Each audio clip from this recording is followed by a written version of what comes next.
आज 28 सितंबर है। 4 रोज बाद 2 अक्टूबर आएगा। भारत के स्वतंत्रता आंदोलन के पूरे इतिहास में ये 2 तारीखें बहुत महत्वपूर्ण है, क्योंकि इन 2 तारीखों पर पैदा हुए 2 युग पुरुष।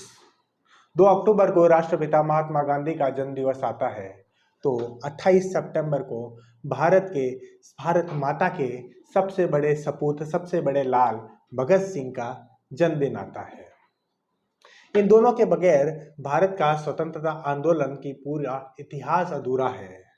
ये 2 भारत के सबसे बड़े उस जमाने के मास लीडर हुए थे। इन दोनों की कार्य पद्धति बहुत डिफरेंट है, लेकिन इन दोनों के बीच में एक शब्द बहुत कॉमन है और वो है प्रयोग।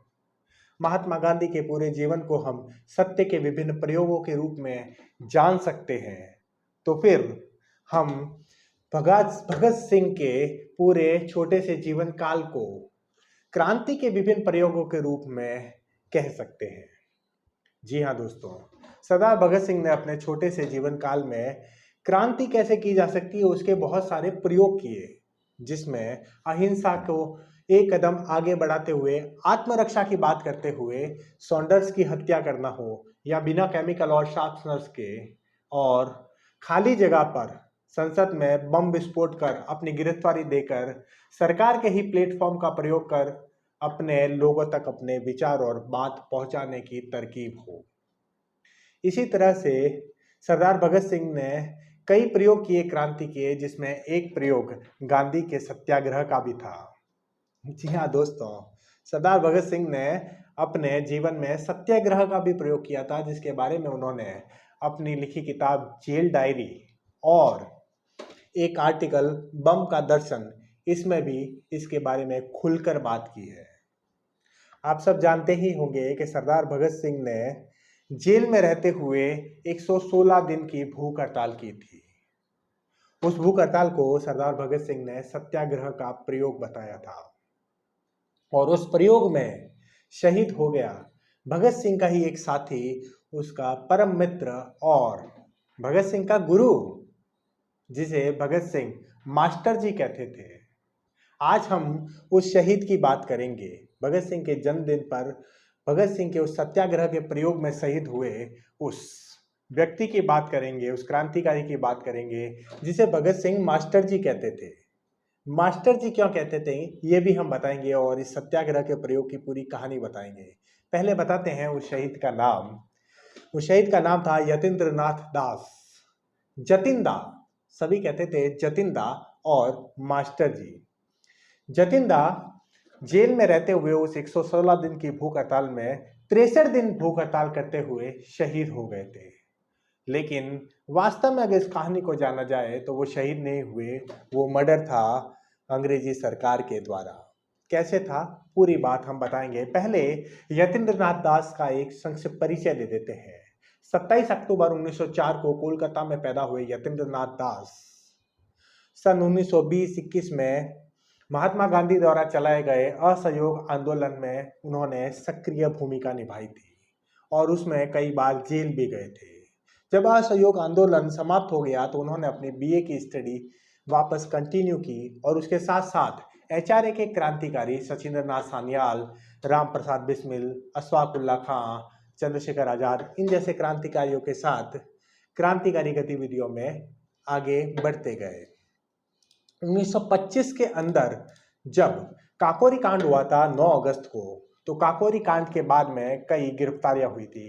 काकोरी कांड के ऊपर भी हमने एक वीडियो बनाया था। हमारी प्लेलिस्ट आज़ादी के दीवाने जो भारत के क्रांतिकारियों को समर्पित है, उसको अगर आप देखिएगा तो उसमें आपको काकोरी कांड का वीडियो मिल जाएगा, उसका भी आनंद लीजिएगा। आपको डिस्क्रिप्शन में इस प्लेलिस्ट का लिंक मिल जाएगा। तो अगस्त 1925 में जब काकोरी कांड हुआ, उसके बाद जो कई गिरफ्तारियां हुई, उसमें यतीन्द्रनाथ दास जतिंदा की भी गिरफ्तारी हुई थी। जब उन्हें गिरफ्तार किया गया था तब जेल में उन्होंने देखा कि भारतीय कैदियों के साथ दुर्व्यवहार किया जाता है, उन्हें मानवतापूर्ण व्यवहार नहीं किया जाता, तो उसके खिलाफ उन्होंने वहां पर 23 दिन की भूख हड़ताल की थी 1925 में। और उनकी भूख हड़ताल से घबराकर अंग्रेजी सरकार ने उन्हें जेल से रिहा कर दिया था। खैर, एचआरए के क्रांतिकारियों के साथ कोलकाता में वो अपनी सक्रिय भूमिका निभाते रहे। फिर दौर आया दिसंबर 1928 का। दिसंबर 1928 वो समय था जब भगत सिंह और जतिन दा की मुलाकात हुई थी कोलकाता में। वास्तव में भगत सिंह एक ऐसे व्यक्ति को ढूंढ रहे थे जो उन्हें बम बनाना सिखा सके। जतिन दा ने क्रांतिकारी सचिंद्र नाथ सान्याल से बम बनाना सीखा था। तो जतिन दा और भगत सिंह की कोलकाता में मुलाकात हुई। मुलाकात कराने वाले थे कॉमरेड फणींद्र नाथ। फणींद्र नाथ ने उनसे मुलाकात करवाई। तब जतिन दा ने भगत सिंह को और उनके पूरे साथियों को बम बनाना सिखाया था। इसीलिए भगत सिंह और उनके साथी जतिन दा को मास्टर जी भी कहा करते थे, गुरु भी कहा करते थे। खैर, बम बनाना सीखने के बाद में अप्रैल 1929 को बटुकेश्वर दत्त और भगत सिंह ने असेंबली में बम फोड़ा और अपनी गिरफ्तारी दी। उसके बाद उनको उम्र कैद की सजा सुनाई गई और लाहौर जेल भेज दिया गया। थोड़े समय बाद में सारे क्रांतिकारियों को भी मुखबिरी के चलते गिरफ्तार कर लिया गया। उन सब को भी लाहौर जेल शिफ्ट किया गया, क्योंकि तब एक नया केस शुरू किया गया सॉन्डर्स हत्या केस का, लाहौर कॉन्स्पिरेसी केस का। तो उन सारे क्रांतिकारियों को एक ही जेल में डाल दिया गया था। भगत सिंह और बटुकेश्वर दत्त जब लाहौर जेल में गए तो उन्होंने देखा कि वहां पर जो भारतीय कैदी है उनके साथ अमानवीयपूर्ण व्यवहार किया जाता है। उन्हें उनके कपड़े नहीं बदले जाते, गंदे कपड़े और फटे हुए कपड़े पहनाए जाते हैं। उनका जो खाना होता है उसमें कॉकरोच और चूहे कूद रहे होते हैं, गंदा खाना देते हैं। उनको पढ़ने के लिए अखबार और किताबें नहीं देते, साफ सुथरा खाना नहीं देते, साफ सुथरी जगह पे नहीं रखते। तो उसके खिलाफ 14 जून 1929 से भगत सिंह ने एक भूख हड़ताल शुरू की, जिसमें बटुकेश्वर दत्त ने भी उनका साथ दिया और उनकी मांग थी कि भारतीय कैदियों को भी मानवतापूर्ण व्यवहार के साथ रखा जाए, उनको भी साफ सुथरे कपड़े दिए जाए, अच्छा खाना दिया जाए और पढ़ने के लिए अखबार और किताबें मुहैया कराई जाए। जो सामान्यतः कैदियों को ये सुविधा दी जाती है, तो भारतीय कैदियों के साथ भी अच्छा व्यवहार किया जाए, उसके लिए 14 जून 1929 से उन्होंने एक भूख हड़ताल शुरू की। 10 जुलाई 1929 को दूसरे क्रांतिकारी जब लाहौर शिफ्ट हुए तो उन्होंने भी उस भूख हड़ताल को ज्वाइन किया और सारे क्रांतिकारियों ने एक साथ भूख हड़ताल शुरू कर दी थी। इस पूरी भूख हड़ताल का ब्यौरा उस भूख हड़ताल में शामिल और भगत सिंह के ही एक साथी शिव वर्मा ने अपनी एक किताब रेमिनिसेंसेस ऑफ फेलो रेवोल्यूशनरीज के अंदर बहुत डिटेल में बताया। और उस डिटेल में उन्होंने बताया है कि किस तरह से जतिन दास शहीद हुए। जब भूख हड़ताल कर दी गई तो अंग्रेजी सरकार थोड़ी घबरा गई थी। तो उनकी भूख हड़ताल तोड़ने के लिए उन्होंने साम दाम दंड भेद सारे उपचार अपनाए। उनको जबरदस्ती खाना खिलाने के लिए एक पागल खाने के डॉक्टर को विशेषकर बुलाया गया, जिसको प्रैक्टिस थी, जो एक्सपर्ट था जबरदस्ती खाना मुंह में ठूसने के लिए। वो क्या करते थे कि उन क्रांतिकारियों को 8-10 पुलिस वाले जबरदस्ती पकड़ते थे, उन पे डंडे बरसाते थे और वो डॉक्टर जबरदस्ती उनके कान में नली डालने की कोशिश करता था। और जब वो नली उनके पेट में पहुंच जाए तो उसके थ्रू वो दूध उसके अंदर डाल के उनकी भूख हड़ताल तोड़ने का प्रयास करता था। उसके लिए उनको विभिन्न तरह की यातनाएं दी जाती थी। सारे कपड़े उतार कर, बर्फ की सिल्ली पे लेटाकर कोड़े बरसाए जाते थे उन पे, ताकि वो अपनी भूख हड़ताल तोड़ सके। 26 जुलाई 1929 का दिन था। जतिन दा को भी 8 से 10 पुलिस वालों ने पकड़ा और वो पागल खाने का डॉक्टर, उसने जबरदस्ती जतिन दा के नाक में नली डालने की कोशिश की, लेकिन नली नाक में गई नहीं और नाक में चोट लग गई। लेकिन उसकी परवाह उस डॉक्टर ने नहीं की और नाक के दूसरी नथनी के अंदर उन्होंने नली डालने की कोशिश की। जतिन दा को ऐसा लग रहा था कि उनका दम घुट रहा है, उनको सांस नहीं आ रही है। इस जोर जबरदस्ती के अंदर उन्होंने नली पेट तक पहुंची नहीं, उससे पहले ही दूध नली में डाल दिया और उससे हुआ ये कि जतिन दा के फेफड़ों में एक सेर दूध चला गया और उसके कारण फेफड़ों में दूध भरने के कारण उनको सांस लेने में तकलीफ आने लगी। जतिन दा जब उनको सहयोग नहीं कर रहे थे तो उनको अधमरा छोड़ के डॉक्टर वहां से निकल गया। धीरे धीरे जतिन की तबीयत खराब होने लगी। चूंकि फेफड़ों के अंदर दूध चला गया था, उसकी वजह से पूरे शरीर में जहर फैल गया था जतिन के। लेकिन जतिन ने अपने आखिरी समय में भी, उस मरणासन अवस्था में भी अपना इलाज नहीं करने दिया और उसके अलावा उन्होंने अपनी भूख हड़ताल भी नहीं तोड़ी। वो अंत तक शहीद हो गए, लेकिन भूख हड़ताल के, सत्याग्रह के उस सिद्धांत का पालन करते रहे।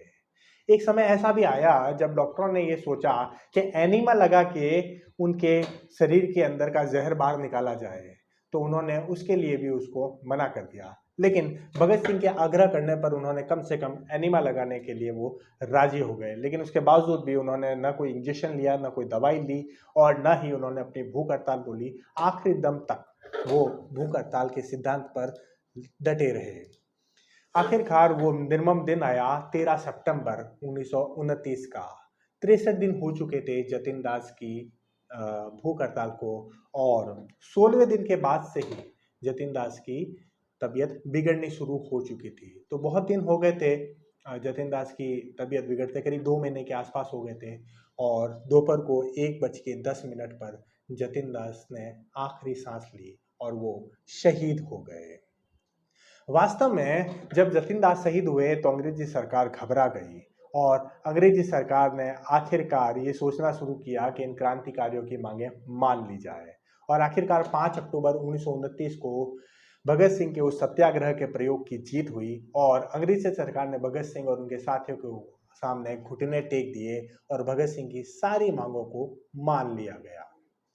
जतिन दास जब शहीद हुए तब ससम्मान उनकी जो शव था उनको कोलकाता पहुंचाया गया और उसका पूरा प्रबंध नेताजी सुभाष चंद्र बोस ने करवाया।